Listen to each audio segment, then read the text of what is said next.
un peu de linguistique orale et écrite, on dit par exemple je paye, je balaye. Ça s'écrit A-I-E. Ça s'écrit avec un Y que au subjonctif. Donc, la forme AI en français, l'adjectif, enfin, la voyelle suivie de I peut se prononcer aïe.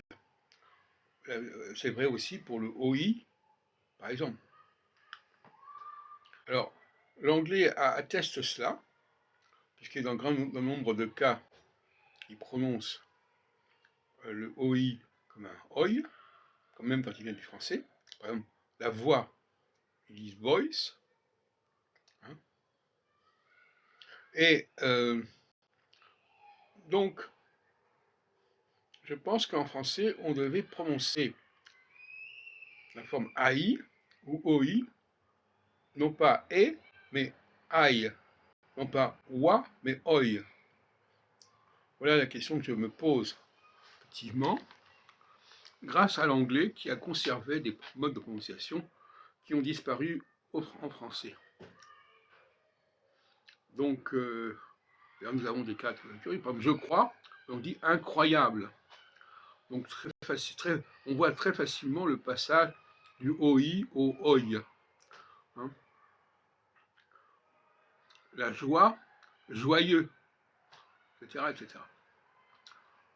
Et ça a donné enjoy en anglais. Donc, en français, on devrait dire la joie et non pas la joie. Il me semble. Pour prononcer correctement les codes, respecter correctement les codes du français. La loi, loyale. Alors, le roi, royal.